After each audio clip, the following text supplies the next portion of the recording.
In this video, I'd like to talk about the book Beyond the Best Interest of the Child by Phillip Goldstein. So I was in my Facebook checking out Lawless America, and Bill Lawless mentioned this book, Beyond the Best Interest of a Child, which is available from Amazon. So I looked into it through Amazon, through Google. Now, how this book was described online as misguided, and it stated it describes the theory that is used to steal children, by CPS and through the courts, and it's part of a trilogy. The first thing that I noticed was that the name of the author was Goldstein, and I'm concerned that perhaps there's a lot of well-intentioned people who are confusing this Joseph Goldstein with Barry Goldstein. Now, Barry Goldstein is a credible leader and national specialist in domestic violence, abuse, and child custody. He can be found at domesticviolenceabuseandchildcustody.com. Just a quick overview of Goldstein v. Goldstein. Phillip Goldstein, who wrote the Beyond the Best Interest of the Child, is misguided while Barry Goldstein is credible. Phillip Goldstein was published in 1984 and it's long outdated. Barry Goldstein is based on research and published in 2010, so it's much more current. Phillip Goldstein's book is 244 pages for $15.95, while Barry Goldstein's research is 710 pages and between $90 and $136, depending on if you get paperback or hardback. And published in 1984, Phillip Goldstein doesn't have a single customer review at Amazon, while the national expert Lundy Bancroft describes Barry Goldstein's book, saying that it has rapidly become an industry standard.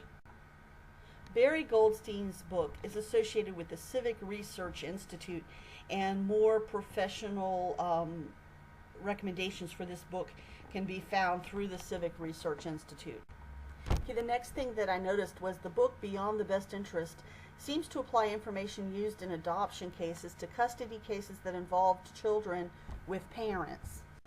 And when children have parents, it is their most basic childhood need and human right to have a meaningful relationship with those parents, especially the parent with whom the primary bond was formed, which in most cases is the mother.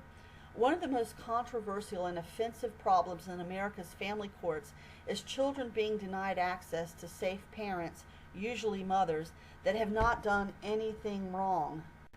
Another thing I noticed on the Phillip Goldstein book is the Yale name, and the descriptions of Beyond the Best Interest of the Child kind of make it seem like Richard Gardner's parental alienation syndrome theory that was repackaged with an adoption twist and a Yale sticker on it.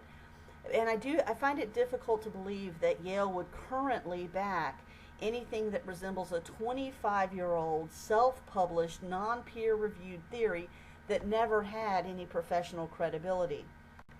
I wonder if this is another scenario where the claim is different than the truth. And I wonder if the association with Yale is similar to Richard Gardner's association with Columbia University.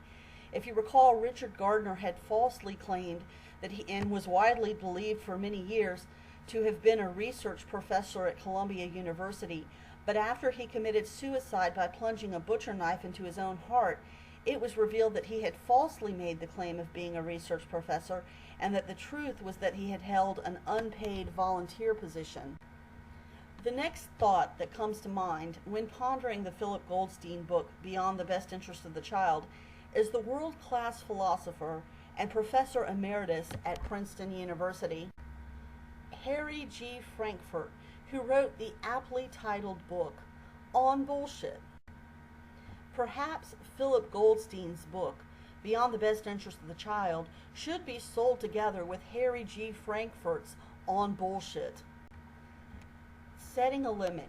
There has to be a way to set a limit to how much harm can be done to a child's primary bond, education, and future in custody court. Toward that end, there's going to have to be discussion of what happens when abusers use theories like the one in Phillip Goldstein's book, Beyond the Best Interest of the Child, to create a turnkey system of false testimony against safe mothers. There is going to have to be open discussions about the ethics of allowing abusive fathers to use child protection laws as weapons against safe mothers. Willing to go to the belly of the beast. I'm a mom, and custody of my young child was reversed under false pretenses and has not yet been corrected.